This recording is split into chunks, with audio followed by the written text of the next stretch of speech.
Shweta and welcome to डेटी in future classes. So दोस्तों, आज हम लोग कार्बोक्सिलिक एसिड के बारे में पढ़ेंगे, यानी कार्बन ऑर्गेनिक केमिस्ट्री में हम लोग कार्बोक्सिलिक एसिड के बारे में पढ़ रहे हैं।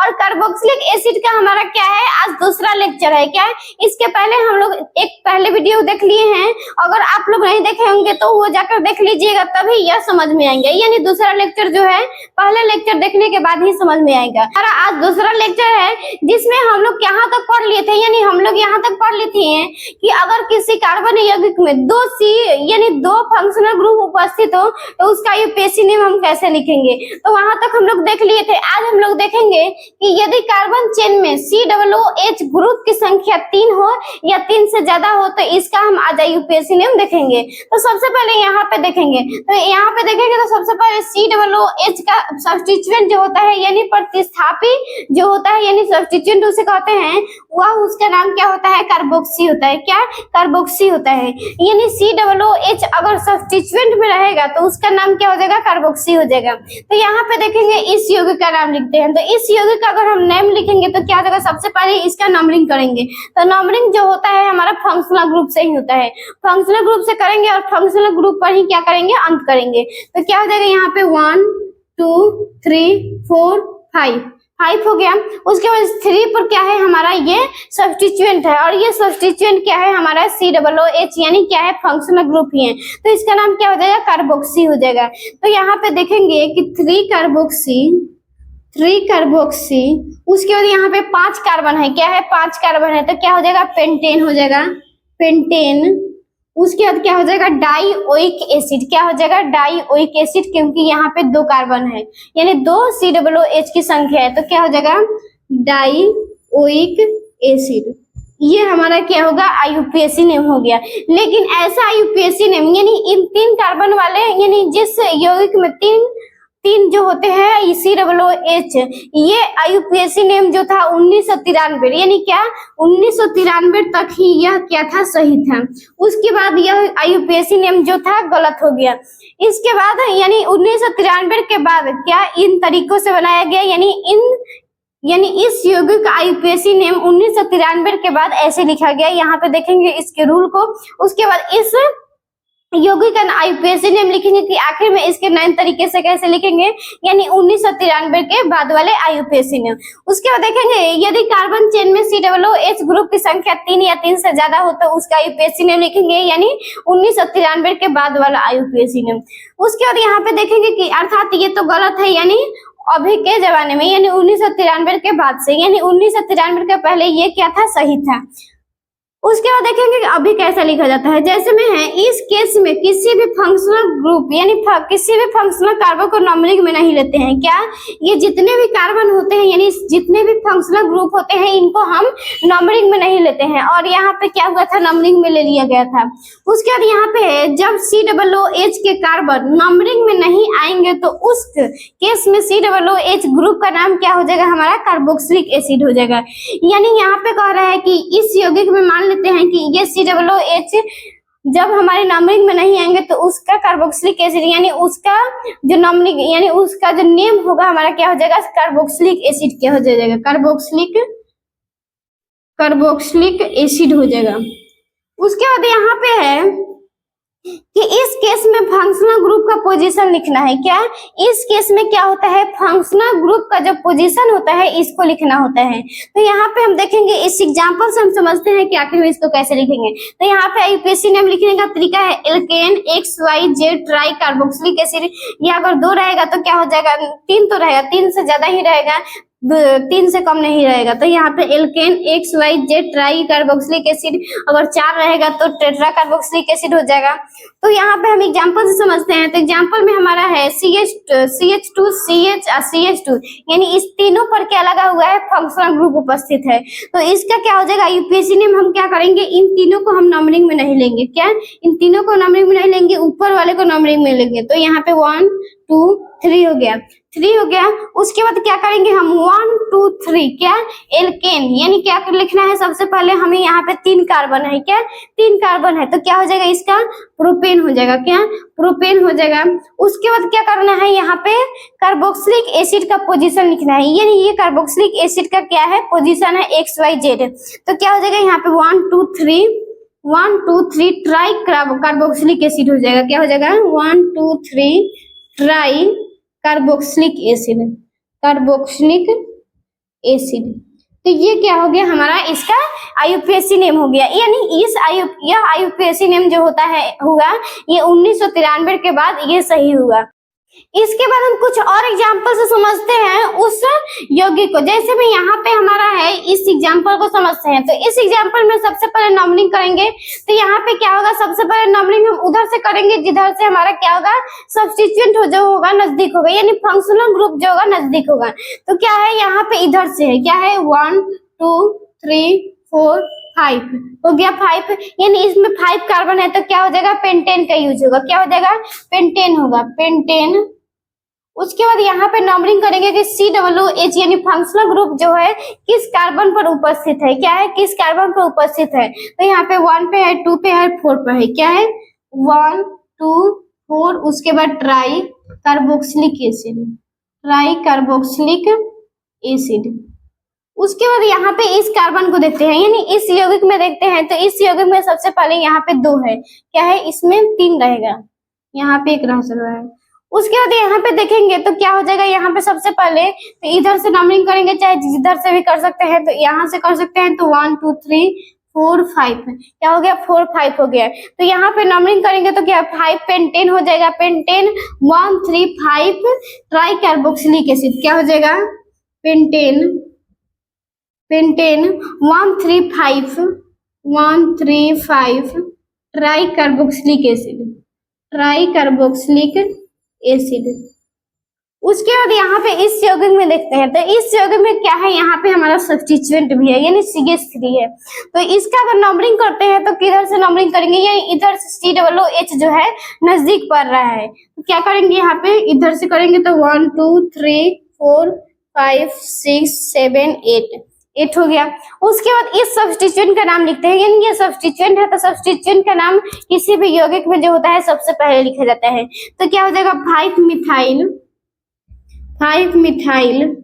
उसके बाद यहाँ पे कितने कार्बन है 8 कार्बन है, तो क्या हो जाएगा ऑक्टेन।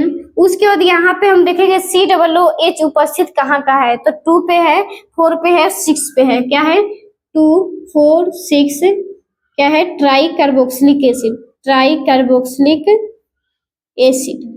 उसके बाद यहाँ पे देखेंगे, यानी इस यौगिक में देखेंगे तो इस यौगिक में क्या हो जाएगा हमारा यहाँ पे इस यौगिक में देखेंगे तो 1 2 3 यानी इसमें 4 COOH उपस्थित है।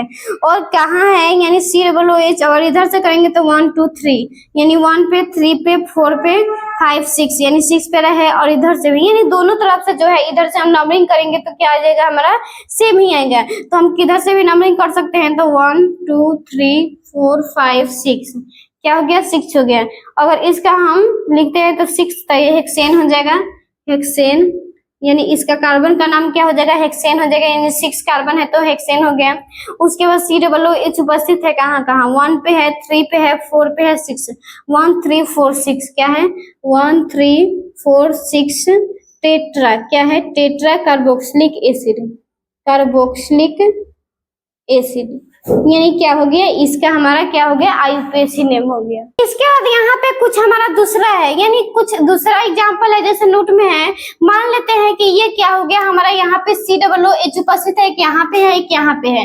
तो क्या करते हैं ये COOH उपस्थित जो है यहाँ पे हमारा पेरेंट चेन यानी लंबा कार्बन चेन चुनेंगे तो इसमें क्या होगा ये हमारा क्या हो जाएगा COOH जो होता है डायरेक्ट नहीं जुड़ा होता है। यानी इस यौगिक में क्या होता है एक COOH यानी एक फंक्शनल ग्रुप जो होता है अलग होता है, यानी पेरेंट चेन से क्या होता है डायरेक्टली नहीं जुड़ा। इसको क्या मान लेते हैं हम सब्स्टिट्यूएंट मान लेते हैं, और सब्स्टिट्यूएंट यानी CH2 और COOH का सब्स्टिट्यूएंट नेम जो होता है हम क्या लिख देते हैं कार्बोक्सी मिथाइल लिख देते हैं। क्या कार्बोक्सी मिथाइल लिख देते हैं।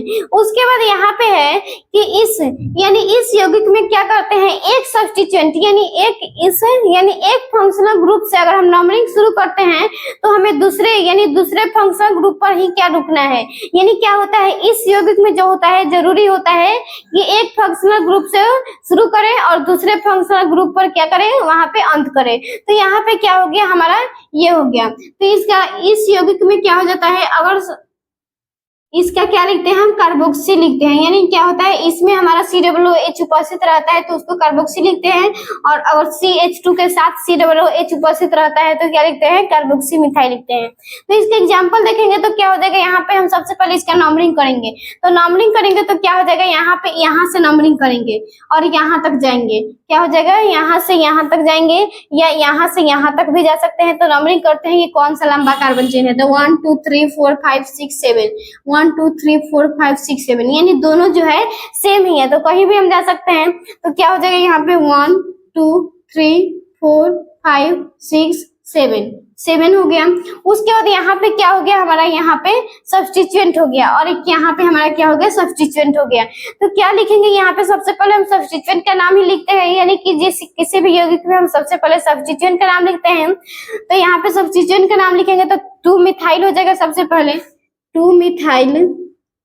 उसके बाद क्या हो जाएगा यहाँ पे 5 कार्बोक्सी मिथाइल हो जाएगा। क्या 5 कार्बोक्सी मिथाइल हो जाएगा 5 कार्बोक्सी मिथाइल। उसके बाद क्या लिख देंगे हम पेरेंट चेन का नाम लिखेंगे कि आखिर में इस यौगिक में कितने कार्बन है। तो इस यौगिक में कितने कार्बन है 7 है तो क्या हो जाएगा हेप्टेन। उसके बाद हेप्टेन हो गया। उसके बाद लिख देंगे ये 2 है कार्बन यानी 2 फंक्शनल ग्रुप है तो डाइओइक एसिड क्या हो जाएगा डाइओइक एसिड। तो ये हमारा क्या हो गया इसका आईयूपीएसी नाम हो गया यानी इस यौगिक का। उसके बाद इसमें लिखते हैं तो इसमें क्या हो जाएगा सबसे पहले इसमें भी नंबरिंग करते हैं तो 1 2 3 4 5 6 7 1 2 3 4 5 इसमें नहीं होगा यानी यहाँ पे COOH है तो इसका नंबरिंग करते हैं 1 2 3 4 5 6 7। तो इसका नंबरिंग करते हैं तो सबसे पहले 4 पे हमारा क्या है कार्बोक्सी मिथाइल है तो 4 कार्बोक्सी मिथाइल। उसके बाद क्या हो जाएगा यहाँ पे हमारा सब्स्टिट्यूएंट नहीं है क्योंकि नहीं है इसलिए हम लोग सब्स्टिट्यूएंट का नाम नहीं लिखे हैं। उसके बाद 4 कार्बोक्सी एसिड हो गया। उसके बाद पेरेंट चेन का नाम लिखेंगे तो हेप्टेन हो जाएगा हेप्टेन। उसके बाद क्या हो जाएगा डाइओइक एसिड क्या हो जाएगा डाइओइक एसिड। उसके बाद यहाँ पे है इस यौगिक का नाम लिखते हैं तो इस यौगिक में क्या हो जाएगा सबसे पहले हमारा इसमें नंबरिंग करते हैं तो 1 2 3 4 5 6 7 8 9 है। उसके बाद यहाँ पे क्या है हमारा सब्स्टिट्यूएंट है तो इस सब्स्टिट्यूएंट को नाम को हम कार्बोक्सी मिथाइल लिखते हैं तो क्या है 5 कार्बोक्सी मिथाइल। उसके बाद क्या है यहाँ पे 9 कार्बन है तो क्या हो जाएगा नोनेन हो जाएगा नोनेन। उसके बाद डाइओइक एसिड। तो ये क्या हो गया इस यौगिक का नाम लिख दिए। यानी ऐसे बहुत सारे यौगिक होते हैं यहाँ पे हम लोग एग्जाम्पल के तौर से समझे थे।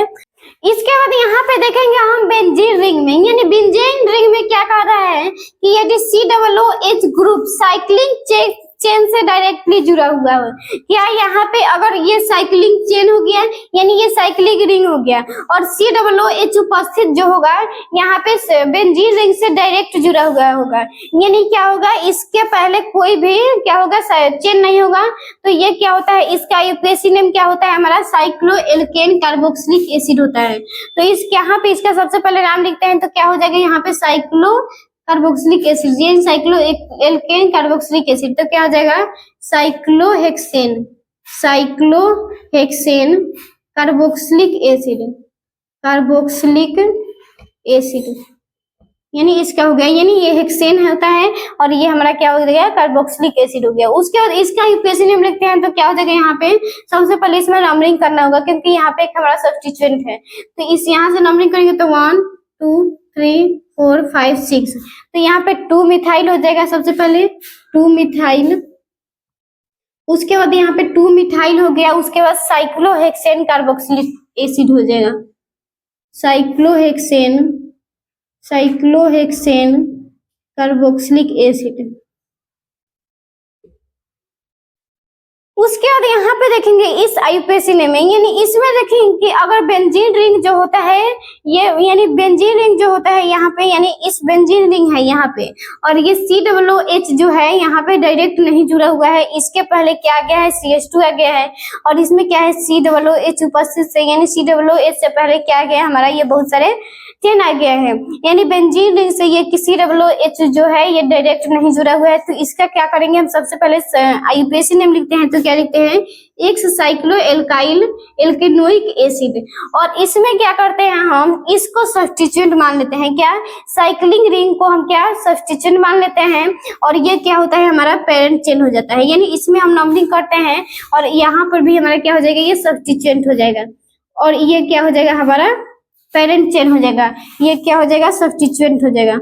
उसके बाद यहाँ पे सबसे पहले यहाँ पे नंबरिंग करेंगे तो 1 2 हो जाएगा, 1 2 हो गया। उसके बाद इसका हम अगर आईयूपीएसी नेम लिखते हैं तो क्या हो जाएगा, 2 साइक्लोहेक्साइल, क्या हो जाएगा 2 साइक्लोहेक्साइल। उसके बाद एल्केनोइक एसिड है तो क्या हो जाएगा इथेनोइक एसिड, यहाँ पे 2 कार्बन है तो यहाँ पे लिखते हैं सबसे पहले 2 साइक्लोहेक्साइल हो गया। उसके बाद यहाँ पे एल्केनोइक, यानी एल्केनोइक एसिड लिखना है, एल्केनोइक यानी अल्क के रूप में लिखना है और ओइक एसिड के रूप में लिखना है। तो यहाँ पे 2 कार्बन है तो क्या हो जाएगा इथेनोइक एसिड, यहाँ पे इसका नेम हो गया। उसके बाद इसका अगर लिखते हैं तो इसमें क्या हो जाएगा, इसमें हम सबसे पहले नंबरिंग करेंगे तो 1 2 3। तो यहाँ पे एक हमारा सब्स्टिट्यूएंट है और एक यहाँ पे है, तो सबसे पहले इस सब्स्टिट्यूएंट का नाम लिखते हैं तो 2 मिथाइल। उसके बाद यहाँ पे है 3